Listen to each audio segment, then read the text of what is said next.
Hey, this is Rob. This is episode 76 of the Folly Coffee podcast. Let's get it brewing.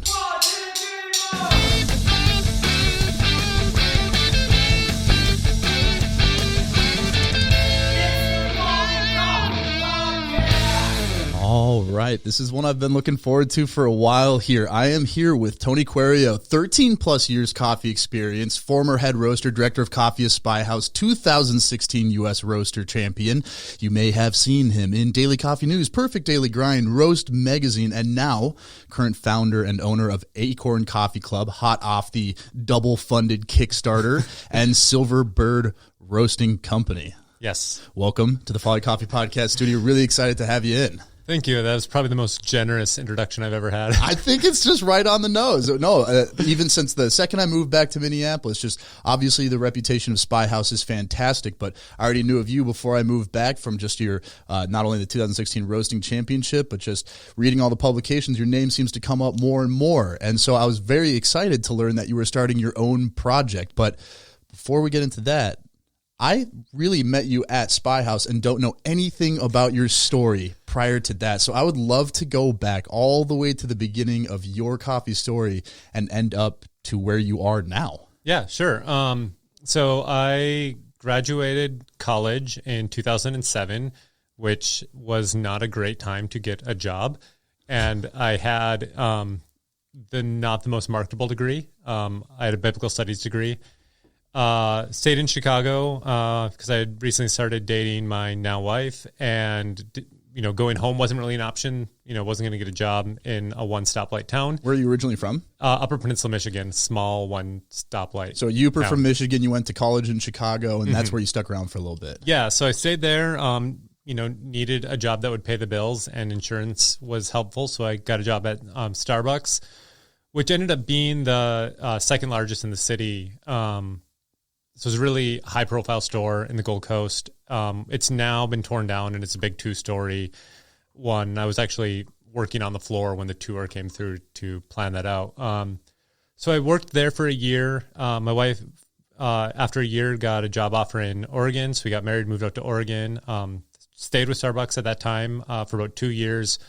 But that first summer, I went and visited her when she was interning out there. And we went to this little coffee shop we ended up in Bend, Oregon, little coffee shop in town. And I had the first cafe experience that really was like, oh, this is something different. I'd had that coffee experience. I had that Starbucks Natural Ethiopia Reserve with a blueberry muffin in my friend's dorm room where we're all like, it does taste like blueberries. I had those experiences, but that was the first time I had a cafe experience. Like, oh, this is different. Like there's something here. And just weird interaction with the ownership that like they knew they guessed what college we went to based on the same, I ended up being college friends with her cousins and stuff. So it was really interesting, but moving to Oregon, that was kind of like, if I could get a job there, that would be great. Ended up being 2 years. Throughout that process, I was doing photography and graphic design. That's kind of what I wanted to do leaving school. So coffee was kind of the job to pay the bills while I did, I'm pretty cliche when it comes to my origin of my career. So it's kind of a combination of both of the things, because I think you kind of hear, like for me, it was very much the coffee, and it's ironic. It's usually Natural Ethiopian Yogurt Chef is the first one where you're like, what's going on? And so that was truly the one for me.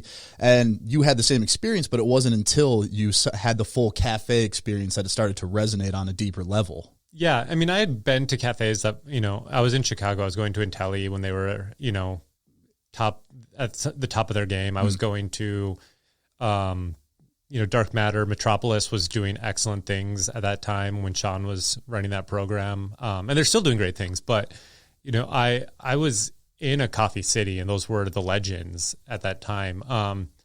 But really it was, honestly, it was a vanilla latte that I had there and this pastry that a bakery in town made called the Ocean Roll, which was pretty much really buttery croissant dough twisted up with a sugar glaze with cardamom in it. And it just, that with a vanilla latte, there was something there that was special. And after about a year of being there and being a customer and like going to cuppings and things like that and trying to be, the customer who knew something about coffee, they asked for my resume because they were building on a new location. So it was this back and forth for a year process because every build out takes way longer than you expect it to take. But joined the program as they were preparing to open up their second location, which was their roastery. And after a few months, one of the partners left to go pursue a different opportunity. There was a hole in the roasting department, and I just kind of said to the owner, like, hey, I know I'm new, but I really like this. If you need someone to help roast and fill bags and stuff, I'd love you to consider me. So at this point, having been at Starbucks for a couple of years and really having that first cafe experience, was roasting something you had in mind that you wanted to do, or was it something that the opportunity more so just presented itself? It was more the opportunity presented itself. Like, I am someone who dives into everything that I get into. I'll read web page after web page of stuff that, like, I don't need to know the information, but I do. It's probably part of my imposter syndrome that I always have, or actual imposterness that I carry. But it was an opportunity to learn more, and I really was starting to care about coffee a lot. That imposter syndrome showed itself after your intro, because I'm like, I literally only said things that are absolutely all true, and you're like, that was very nice of you. I'm like, it's literally just facts. So this opportunity presents itself in the roasting program. The owner, how receptive were they to this opportunity, seeing as how you had no experience in that before? I mean, they needed somebody, and they were very receptive. But as it is with any cafe with like 6-7 baristas, half of them, put their name up, and it was a really amazing cafe culture that we had in that spot. Part of it was, this was 2010 to 2013 or so, in literally the shadow of Portland. Like, you go over Mount Hood and you're in Portland, and that Portland scene at that time, that was in the era of Tacoma by storm, which was the year Portland went up and swept the Northwest Regional Barista Championship, like took all 6 spots. And we would go up there as cafe kids and go into the cafes and like try to get them to, tell us anything or care a little bit more. And they wouldn't. But that kind of level of rejection that we had from so many people, and where coffee was at that time, it pushed everyone to work really hard. And people moved out of that cafe and were running the programs in Portland. We're running the education department of Intelli Venice. We're going and speaking in Asia at coffee events, doing sales for there's a ton of us out of that little group that we had in those 2 cafes that did amazing things. That was Back Porch Coffee Roasters in Bend, Oregon, and they're still doing great things. They just opened their 5th location, I believe. And, I owe a ton to Dave, and then Jeremy, who I worked with when I was starting there. It's a really interesting way to look at it, the rejection you get. Because most people, when they get rejected like that, they'll probably just go, this is not for me. And it really is the rare person that says, you rejected me, so I need to work harder to not be rejected. That's a really interesting way to look at that kind of clash of the culture that I think a lot of people view as a negative, that in a weird way can result in a really positive thing of like creating excellence. That's like, this is why excellence breeds excellence, and especially at Portland at that time. What was it like jumping into roasting and packaging, having previous no experience? And you mentioned a few people put their name in. How did it ultimately get decided that you would be the one for the role? I don't really remember all of how I got the job. I think a lot of it was that culture that we had developed out of that of, you couldn't come back and say, I'm done. Like, everybody cared, and you had to. It was kind of a competition level within ourselves of, I'm not going to let you get ahead of me in training. I'm not going to let you get ahead of me in, I'm going to pull the best espresso today. I'm going to have the most accurate flavor calls today. And it was that kind of thing. And it was extreme. And it came from a lot of youthful exuberance and hubris. But going into roasting, it was actually a really interesting opportunity. What was one of the coolest things about Back Porch was any barista who wanted could go to Origin. Oh. And so we had each year out of 2 cafes, probably 6 baristas going to the 2 farms that we worked most closely with. So before I even started roasting, I had gone on an Origin trip. it was in that process, in that timeline of, okay, you're going to start roasting in January. I said, well, the trip is January. Should I hold? And they're like, no, like go. So 3 of us had our very first origin trip to Costa Rica in the weeks of roasting, and then getting to come back shortly after that trip and having the first single origin coffee that I served, that I roasted, was from a farm I visited. That's incredible. What kind of impact did that have on you, going from barista and serving the coffee and like really enjoying it, and customer service aspect to going to the actual origin and seeing where it's grown, how it's harvested, how it's processed? I mean, it was huge. You can't come back and not care the same way. Your eyes are open to a different side of the coffee world when you see the care that somebody actually puts on a farm level into it. And these are people that you've heard the story from someone in your company or the roaster or somewhere, like you've heard the stories, you've seen the pictures, but when you sit in their home and have a meal, and you have to be the person who doesn't understand most of the conversation because your Spanish skills aren't, what they should be to be in that situation. It makes you just care differently. And, I always remember one of the women I was able to travel with, we had a pallet delivery come in from that farm a couple months after we traveled, and the trucking company had damaged the shipment, and there were beans spilling all over the place on the floor. And she was in tears picking them up because she remembers seeing the rows of women visually pick out every defective coffee bean off the line. And she's like, this truck company just doesn't get it. They don't care. And we can't expect them to because they haven't had that experience, but it does make you different. And it's interesting because coffee is such a commodity, especially in the U.S., where most people's experience is chain coffee. And it's almost because we've been so inundated with that story. You go into every Starbucks in the country and they have pictures up on the walls, and it's almost like you start to get this feeling of large companies going like, what resonates with the consumer? And at one point it was this genuine story. Now it's like, oh, these pictures do well on Instagram, or they do well on our stores. And we haven't been on our origin trip yet. We have one planned for May, all things, fingers crossed. And that's the biggest feedback I hear from everyone, is that it changes it from just being able to maybe conceptualize it and have an idea of what is really happening to seeing the actual work that goes into it. While you're roasting there, what you said this was about 2010 to 2013? Yep. So at some point, you end up at Spyhouse here in the Twin Cities. How does that come to be?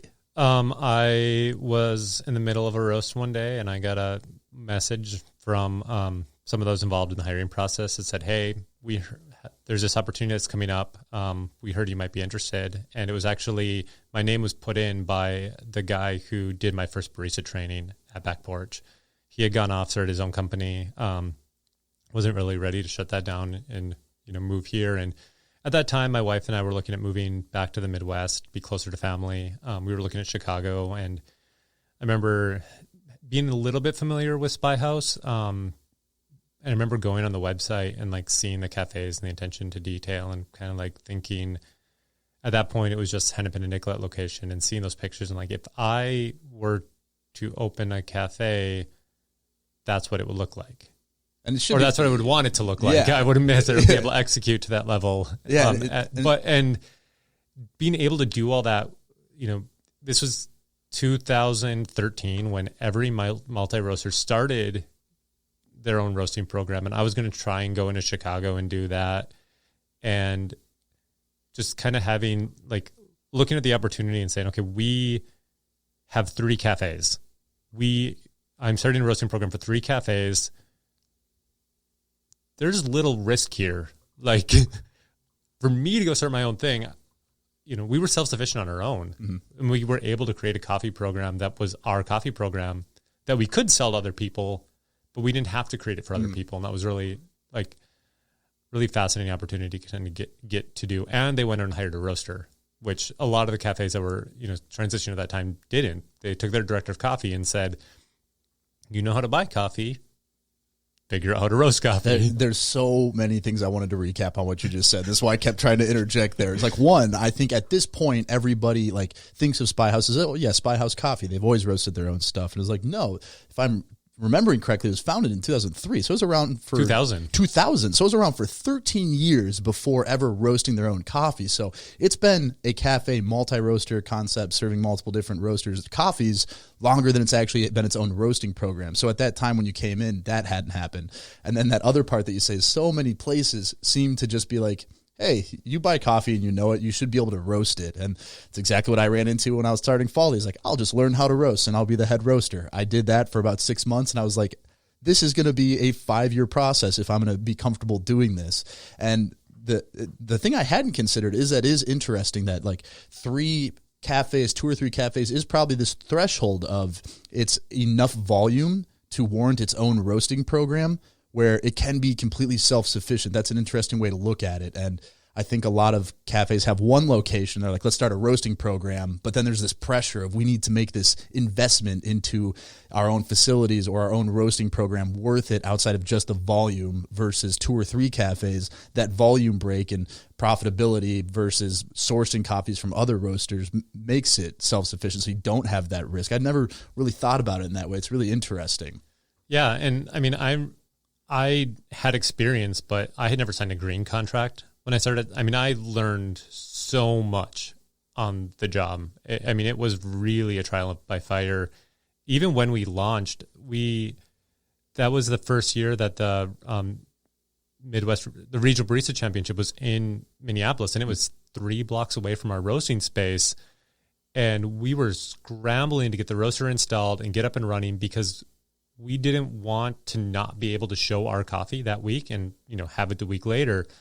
So we get everything up and running that week. I remember when judges had judges calibration, they came to our cafe that morning. We were serving Verve street level judges calibration morning. Second day of the competition, we have our espresso on the bar. And to put this in perspective, for those that might not understand what the regional championship is, there's usually 3 regional championships that determines who goes to the national championship. Not only does the regional championship bring in competitors, but it brings in any coffee enthusiast that's willing to travel to see the show, to see the competition, to see all the vendors. And inherently, every high-end cafe or roaster in that city is going to get flooded with people that are going to try to pick apart every single coffee as much as possible. So I'm trying to picture myself in your shoes. You move back to a new city to start a new roasting program, and your first day serving your own coffee, you have like the region's best coffee professionals in to not evaluate, but to drink. But basically, It's like Jeff says, he's like, I can't just drink coffee anymore. It's ruined that for me. What was that like for you? I mean, seeing Nathaniel May and Holly Bastian and all of them standing there like, wait, yesterday this was Verve. And I'm like, who am I to knock out Stumptown and Verve and Cafe Grumpy account outside in New York? Who am I to like put my coffee up here and say, go for this? And not only was it like, if you going back into that year, that was the year that Pete Licata was reigning world champion. And being an American, he was at all the regionals. So I mean, I talked to Pete over the weekend and things like that. But the second day we were roasting single origin was this Ethiopia. And I'm, getting to the end of the roast, I'm smelling the trier and I look up and at the pour over bar is Pete Licata getting a pour over of the very first single origin I roasted as Spyhouse Coffee. And, just the trembling hand and, in perspective, they're coffee people and they're not consumers. Like they're not going to come back and buy our coffee, yeah.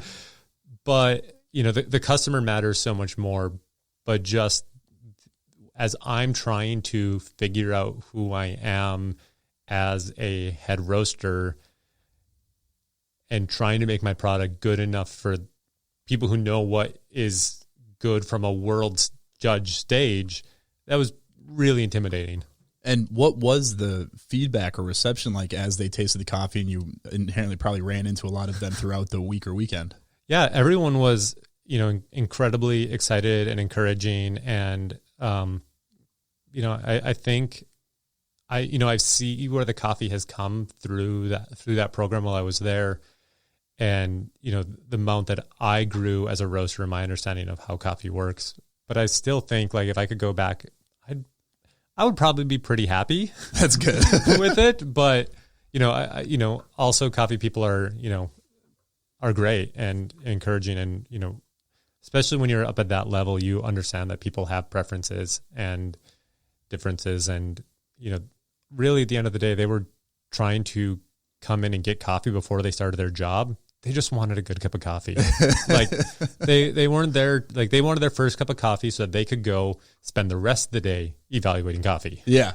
And the point you said that I really agree with is usually like really intense coffee professionals are not going to end up being your customers because they usually have access to a lot of free coffee. They're either roasting their own coffee or people are sending them free samples all the time. Like people deep in the industry rarely have a shortage of coffee, but for them to have an idea of what Spyhouse's new roasting program is like on day one, you have the country's leading professionals forming an opinion on a roast that even if you're looking back now and saying this is a good roast, knowing you, it was probably amazing. And so that is such an incredible impact to have a brand new roasting program get off the ground in that way.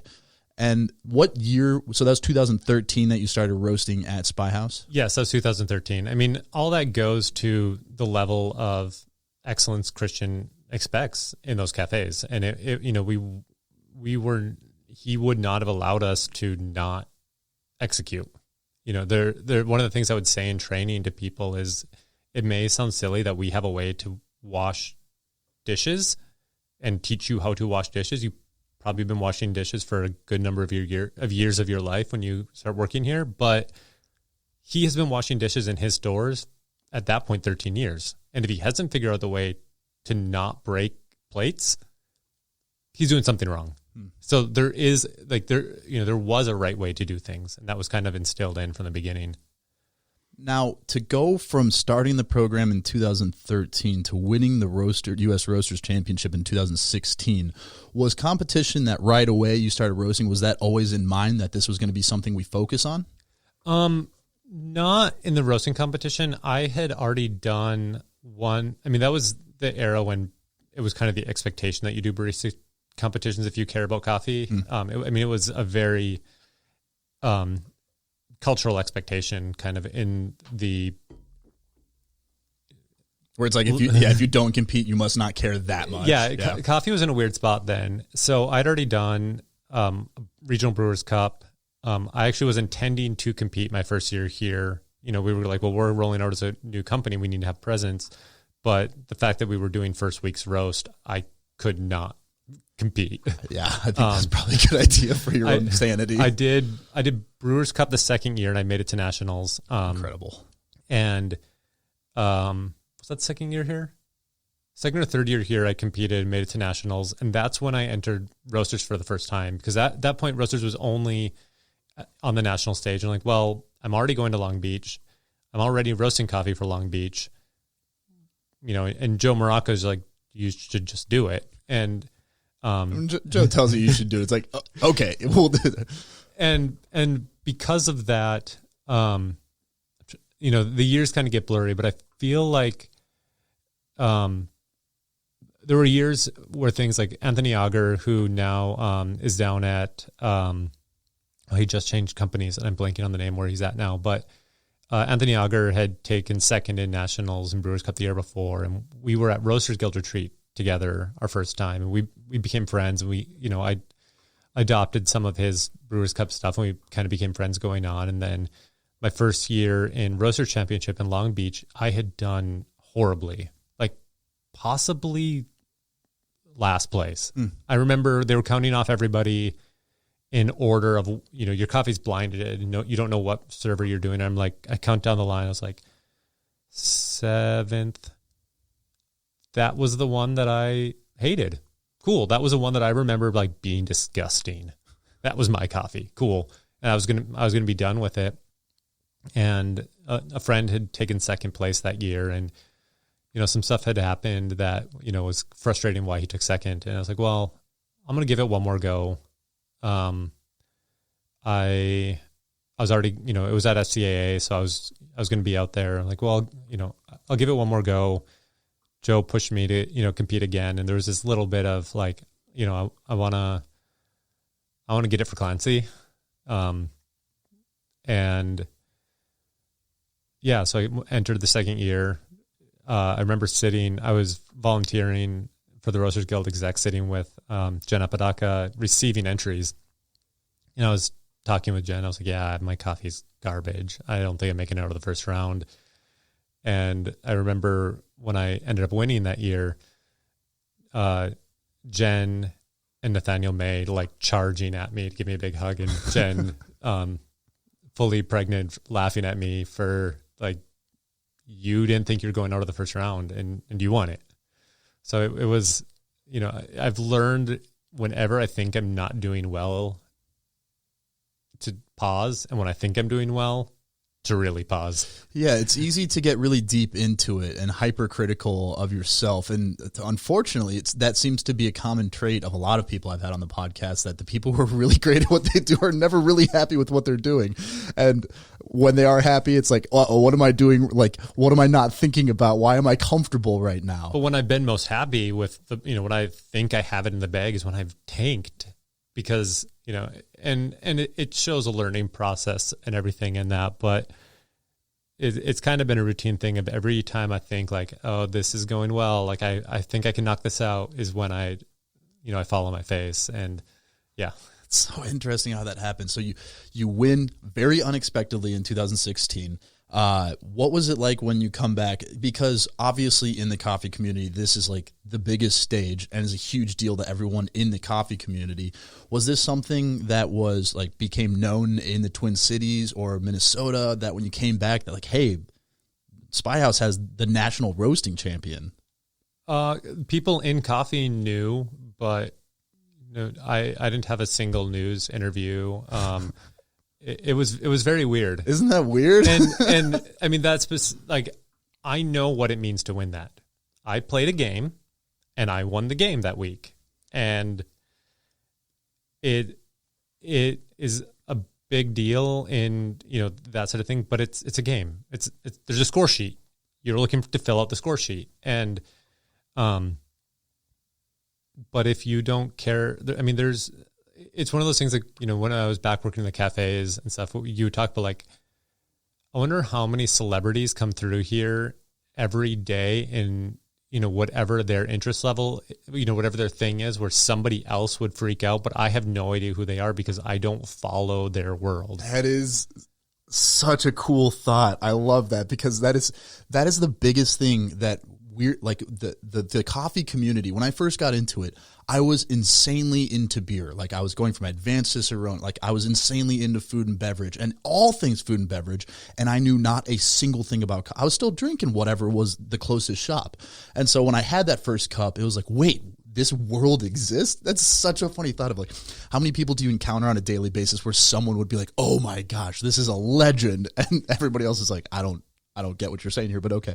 Oh, it's a good cup of coffee. I really like this. And you're like, oh, it's okay. It's just my life's work and the intense pressure we put on ourselves. But the really cool experience I had with you at Spyhouse that kind of really was humbling. And I've said this on here many times. Humbling is my biggest pet peeve. It's so improperly used. People use it when they win awards. That's not when it's to be used.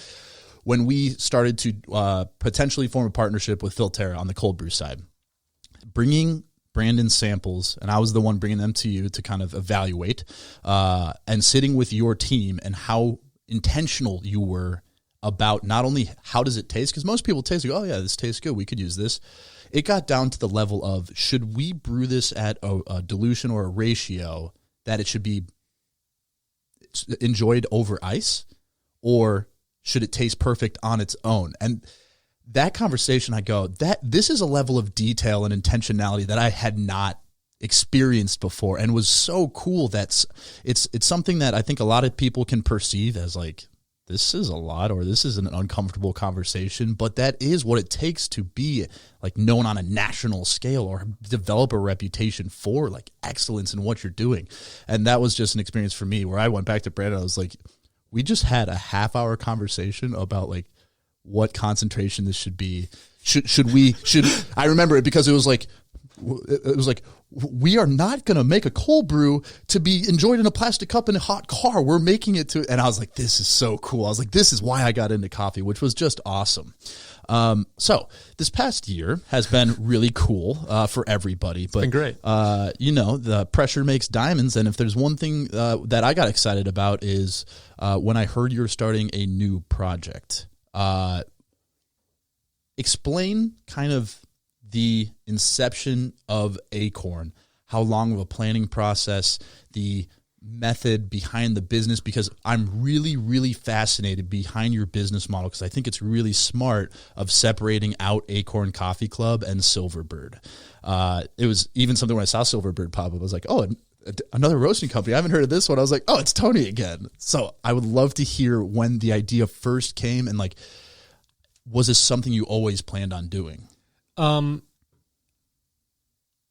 I said before, I was looking to start my own roasting company back in 2013. It was that like, oh, I'm gonna have my own coffee shop. Me and my wife are gonna have a coffee shop. And then as I worked at Spyhouse and saw how much was involved in running the company, I was like, I don't want to do that. I don't want people to depend on me for their livelihood. That's a lot of stress.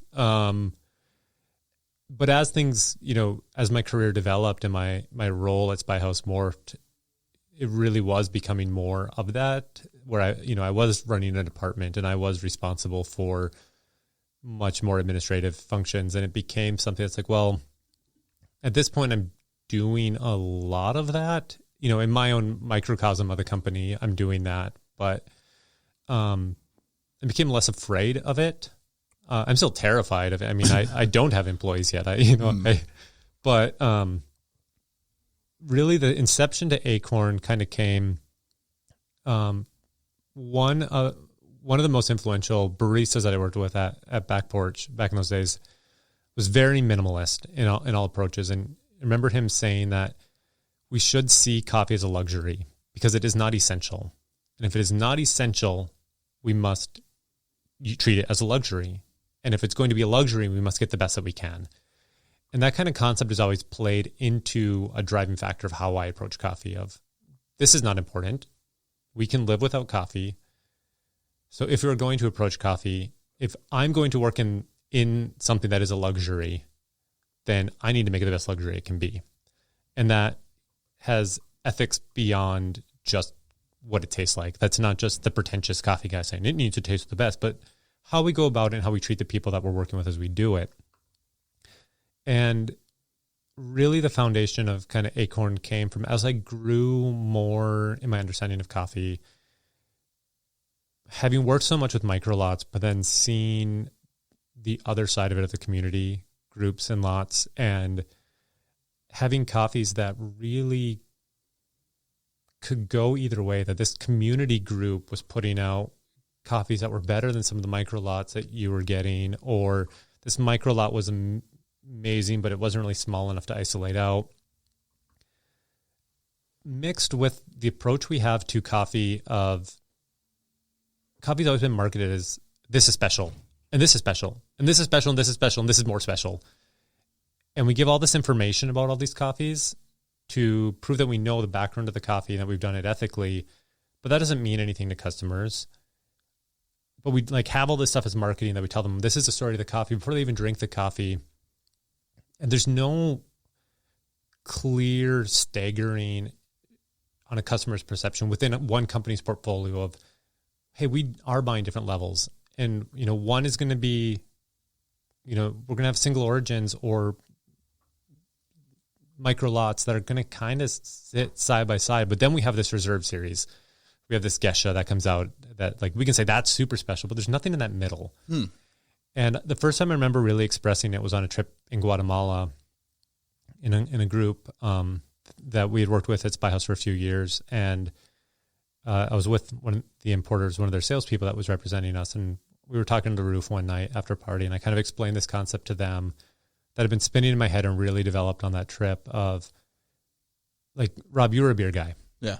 And I'm guessing that every beer in your fridge was not the same. Absolutely not. You had your I finished work beer, or you have your pizza beer, as I like to call it. Yeah.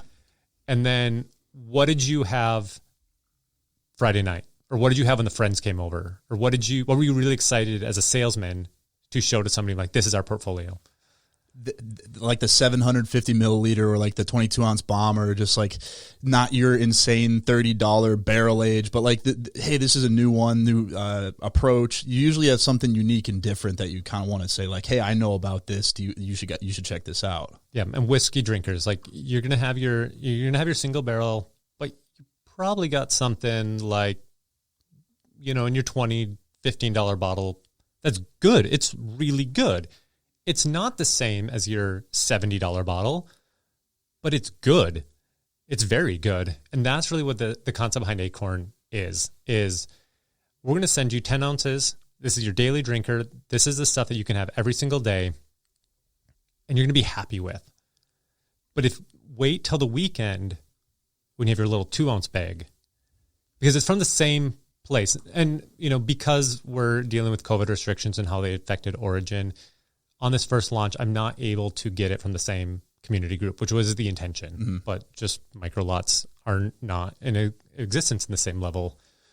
But these are still two really similar coffees from the same country, but one is a little bit more special. But putting them in that context of, okay, you've tasted 5 days of this coffee. Now you have this better coffee, the Magic Seeds. Now you want to find out why that's better. You want to go back to the website and say, what made that different? And it's not a subscription service that's designed for coffee nerds. It's designed for somebody who just likes nice things. It fits into that, like, holiday gift pack or that Father's Day present of, you're going to like all this, but and the recurring function of it was a key element in the conception of it, that when I have something special, that last little bit of that bottle sits in my cabinet forever because I don't want it to be gone. But if you had that coming every 2 weeks, you're now free to use it because it's coming again. You don't, my mother-in-law would freeze coffee that I brought her until the next time I came, and I'm like, Mom, I'm coming with another bag of coffee. Or just ask and I'll send you coffee. Like, you don't need to save my coffee for when I'm here. Like, just, it's given to you to use, and it's meant to be freeing and allow people to, like, use that luxury item. Such a great insight on a couple different levels. This ties right back to what we were talking about, that the people coming in to Spyhouse on that first day of the Roasters Championship, you even at that time recognize these are probably not going to be our customers. They're probably not going to be buying our coffee, but I still want them to taste this coffee. It really is, the subscription customer is the person that goes, I just want something I can depend on. And then the weekend aspect of the great cup, because even here, I'm sitting with my to-go mug of a coffee that I'm just like, I'll take this one. And I've got a bag that I'm like, I'm going to brew this later when I can sit down and enjoy it. That, like, the 5 days a week, you're probably drinking that first one while you're answering emails and not thinking about it. And it's funny because a grocery buyer said this to me. They said, we've noticed an increase in like the mid-level coffees and the super high-end. And it's the same person we've found. It's that same person who's going to do K-Cups on the week and then do whole bean on the weekend. And then what's the next level there? Oh, well, somebody that does solid coffee on the week. And so it's like you've taken this person that's going to naturally develop into better coffee. And like that really is the key consumer in coffee growth in the high end, I think, is the people that, not everybody's you, me, Jeff, that we're going to try to find every new coffee we possibly can. Most of them, once they find a great coffee and it's reliable and consistent, that's going to capture a lot of customers. And I thought that was really, truly an innovative approach to it, because so many people, when they launch a new coffee business, they go, let's go through the buzzwords, ethically sourced, single origin, high end, all the things that we both say because those are needed. But what is that extra layer from a business or a marketing standpoint that does make you different or a unique approach? And something like a 2-ounce bag of coffee it's funny that I rarely give like coffee nerds a full bag of our coffee because I know this is almost like it's going to bother you later that you're wasting the coffee. I'm like, hey, here's like a few cups of it. And that's all most people want that are in the high end. And so now you've got that they go, awesome. I got to try that really great lot. And this is actually a discussion Jeff and I have had that like the price point we're at for our coffee that's retail is like a really, really good quality. And then there's like the geishas that are like, we'd have to do this as a super primo release. And there is this sweet spot of coffee in the middle there that you go, God, these are really great coffees. Maybe it doesn't warrant a full extra special release that we do from time to time, but there's still a quality that is noticeably above. And there isn't a classification differentiation between like that the normal quality you see in specialty coffee and like the super high end. So those are some like really amazing insights that I think play really nicely. And obviously you double funded a Kickstarter, so I think it was pretty well received. What was that like? Because I think you and I had a similar experience that I go, I launched the hot sauce Kickstarter around a similar time you launched yours. And we had a similar experience at Kickstarter when you schedule it. Okay, I want to schedule this launch for Tuesday. And then I'm doing this on a Friday night at 9 p.m. I go, okay, perfect. I'm going to go down to the bottom and say launch project because I scheduled it. So launch project should mean it'll launch. And it says, no, it launched now. So I had to go through a panic mode of texting everyone I knew to please back it. So it gets, it sounds like you may have launched earlier than expected and some videos and some promotional materials you had weren't in place yet. Yeah, it was the same day. You don't have to vary that part of the story because I remember talking to you that weekend. I was planning, a 10-day lead time of, okay, it's approved. Everything should be in line. This will be great. Spent a couple hours trying to get that reversed and that didn't work. So I spent the rest of my Friday night like, okay,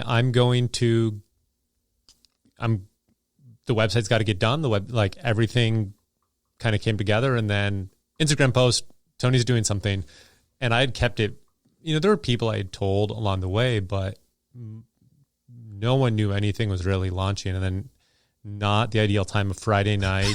And arguably the worst time you could possibly launch something. Yeah. And it was I don't remember what happened that day because so many horrible, tragic things have happened this year, but it was a pretty, like, people's attention was not on a new coffee company that day. I believe it was in the election tally stuff that week. It was definitely November. Yeah, so it was something like that. Oh, yeah, no, it definitely was because Jeff and I had a long discussion of like, should we do it now? I go, dude, we have to do it now because if we don't, we won't be able to pay for our first run of the hot sauce. So it was like that election tallying week. Yeah, so it on the plus side, everyone is scrolling on their phone, in stress, so everyone saw it, but I also knew like, this is not sending a good message of like, hey, pivotal moment in our country's history,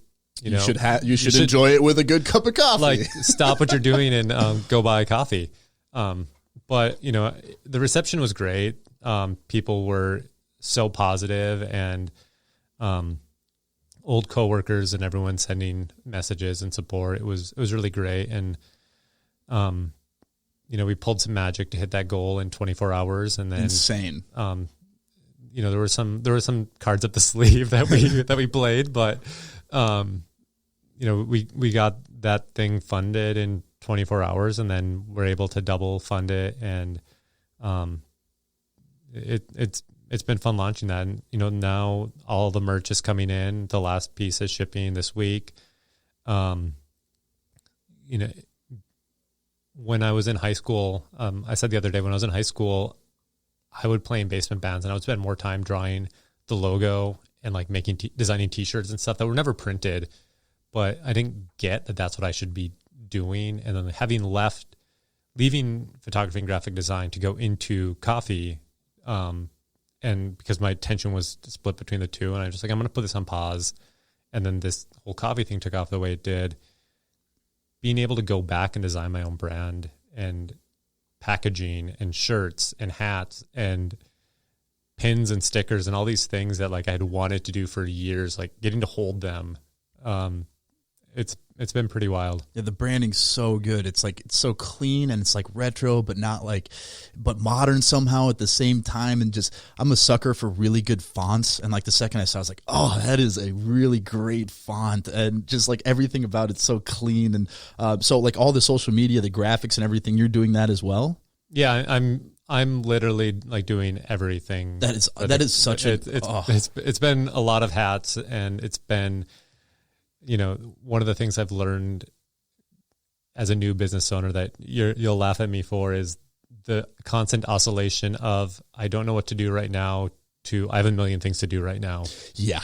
No, that was this weekend. Both Saturday and Sunday, I woke up, I was like, nothing too big on the calendar today. And then all of a sudden it's 9 p.m. and I was like, how did I just work all day? Like, how did that happen? So you're launching Acorn, getting the first Kickstarter rewards out, subscription-based model. What is Silverbird? How did you come up with that idea, and why did you do it separately? Yeah, I mean, the primary reason was I wanted Acorn to always be exclusively subscription. I felt that a customer would feel robbed if they walked into a grocery store or a coffee shop and saw coffee that they were told they could only get online. And the model for Acorn kind of demands that it be subscription. It works as a one-off, but it's meant to be this repeat, because the join the club. Mm-hmm. The name club, actually, my grandma would meet with a group of people for coffee every morning at their little diner, and that's where I had my first cup of coffee. And the Acorn is ties to the same grandparents. I was staying at their house, and they planted an apple seed in their garden one morning, and then the next morning there's a twig there, and the next morning there's a pine branch, and at the end of the week there's an apple tree, and that apple tree lived there for over 25 years. It recently had to come down, but as a kid, I grew up picking apples off of that tree, and my grandma would make apple dumplings when I would bring my son over, and I always knew the real story. Even as a kid, I knew that they were playing a trick on me, but that's a magic seed. And that's kind of the tie-in with the concept of the magic seeds of like all the coffee, and especially coffee, is good coffee, but this is special. This is magic. And that magic seed that they had, and being able to tie back to her when she, gave me my first cup of coffee. Sorry, that was a complete tangent off of your question. No, it's great. But I, from a business side, strictly was hoping that somebody would want to have my coffee still in their cafe, but I didn't want to cross paths with Acorn. And with building up my own roastery, I have the space. I have, it's just buying more coffees and having another package. It's the logistics are so much less, and it seems counterintuitive, but you look at other, not to compare myself to them, but you look at the other massive holding companies, like everything that's in like Coke's lineup. Coke is owned by another company that still is selling bottled beverages in a different line, and you don't know they're by the same people, or if you do, fine, it's owned by the same people. Yeah. Like Coke bought Topo, and I still like Topo. Yeah. It doesn't change. Here's why I don't think it's counterintuitive. And after I kind of learned why it was done, I go, this makes a lot of sense. There's a couple things about it that make a lot of sense to me. If I've learned one thing with Folly is like, it's really hard to be known for one thing. And most consumers will only learn one thing about your business or about you. And so with Acorn, you go, what do? You go, we are a subscription service with 2 different levels of coffee that you get sent every other week. That is a really simple answer, and that means it's an effective business model. Silverbird, what is it? It is a wholesale-only roaster intended to be served in cafes and restaurants. So now you have two different things with one specialty that is very clear what customer should approach you, what customers you're seeking out. The X factor here is your credibility in the roasting industry. If I tried to do this, I think, getting into it, that if I started Folly as like with the same model, people would be like, who are you to start two different coffee companies like this? And so I think the reason it works is because you're a roaster champion, because you have 13 years experience, that if somebody asks, what is Silverbird? The way I would answer it right now would be like, that's Tony's wholesale coffee business. Acorn is Tony's subscription model service. And then as it grows in itself, it'll probably start to be like Silverbird is its own thing. Acorn is its own thing, separated from just like, oh, it's Tony's thing that he's doing now. But I mean, that's why the Kickstarter, to me, when it funded in 24 hours, I go, yeah, that makes sense. Like there's a short list of coffee roasters that if I see them go off and start their own thing, I go, oh, this will fund for sure. Like, I'm sure that's not how you saw it when it was launched on a Friday night, that you're probably like, the whole thing's ruined.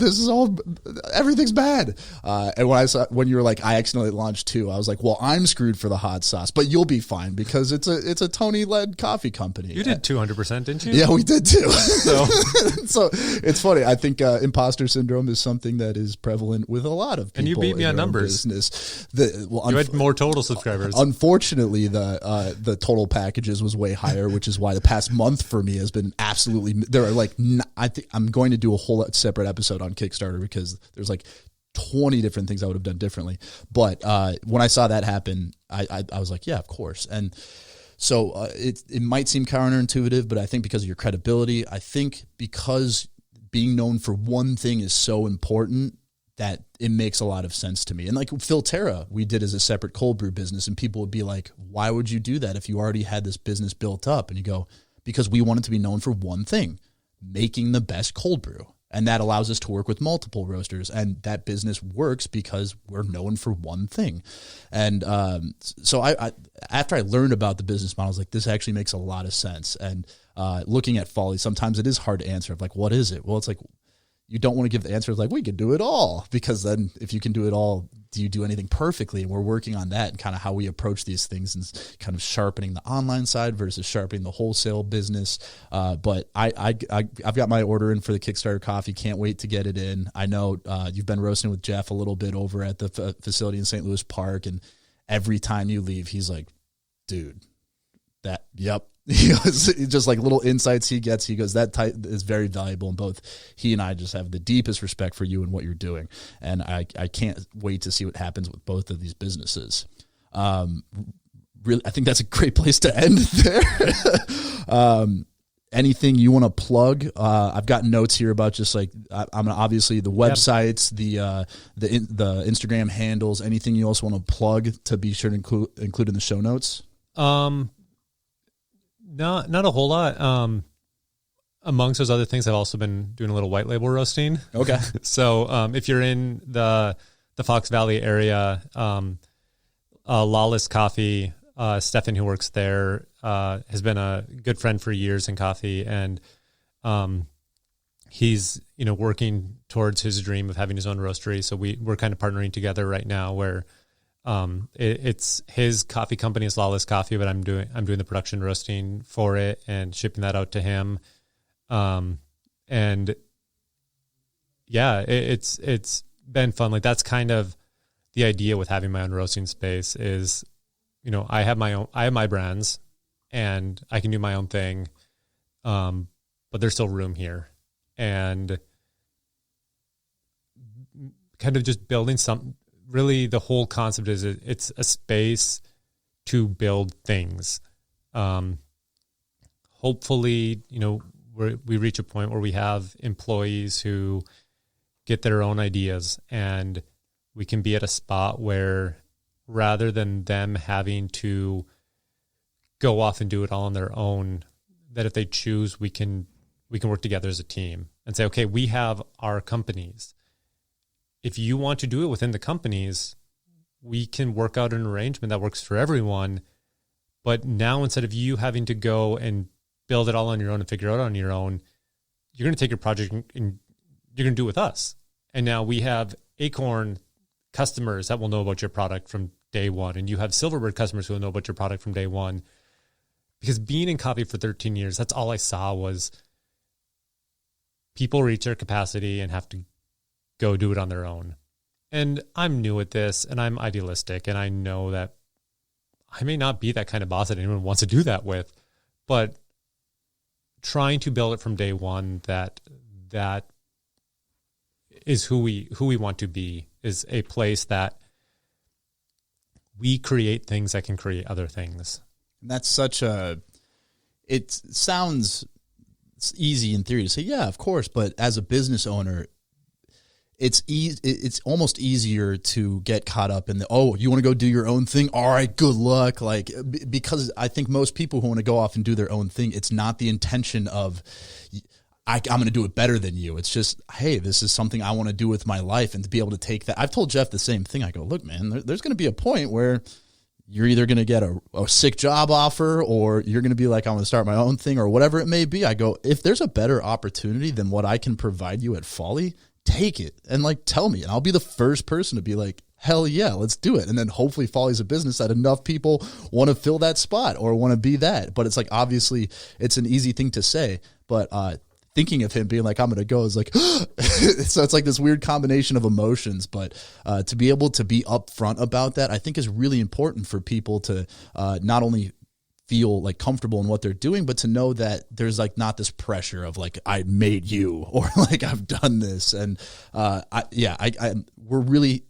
honestly just so happy that you're here in the Twin Cities for what you do for the scene, and really excited to try Acorn for the first time. Where's the space you're building out? Where is that? I'm up in St. Anthony. Okay. It's been the nightmares of a build out, and it's curveball after curveball, but we're making progress. And I've been roasting with Jeff the past few weeks, and I was over at another roastery in town prior to that. And it's I'll have a full warehouse roastery with offices and all that kind of stuff, and being able to kind of take that 10 years experience I have roasting and say, like, this is where I would want all these things before they're bolted to the ground. Which, just isn't, not once you have something plumbed and piped, and that's where it is. And, everywhere I've been has had a good layout, but you inevitably hit that moment of like, if this was there, all of this would be so much easier. And I'm still going to have that. Yeah. I know that I'm still going to have that, but being able to kind of start with a big white box and fill stuff in, from a workflow and that kind of stuff. It's been exciting and fun and exhausting and tiring and hard. But before we wrap up, I want to thank you for everything you've brought to the city. You've your innovation with Folly, and I remember talking with a few people and saying, like, I don't know if Rob is a genius or really lucky. I'm going to lean towards genius. No. but like he's a genius, right? And they're like, yes, he's a genius. No. Like, I think it's timing, it's luck, and then just like an inconceivable amount of hard work. I think the only thing I do is I make up for like lack of experience and knowledge and just work really, really hard. And I think I've been told this before, is that people are like, does he actually like this stuff? Like, is it just a business thing? I'm like, no, I'm obsessed with this stuff. And I hope that comes through. And I think like the reception to the Twin Cities coffee community has been amazing. I appreciate you saying that. I'm very uncomfortable right now. It's probably shown by me rambling right now, but I will end the episode there too. No, the hot sauce though is great. Oh, thank you. When I got it, I opened it, I tasted it, and immediately I was sitting there with my wife. I'm like, coming up with dishes that we can, like, how does it fit into stuff? Because its profile is unique and it's great. Yeah, that's ultimately why we started. Is I taste it, I go, oh shit, I think we have to do this, and then I'm like, all right, there goes the social life that I was starting to build. Cool. And so, really appreciate you coming in. Excited to see everything that Acorn and Silverbird are going to do, and I'll end it like I do every other episode and say, have a nice day.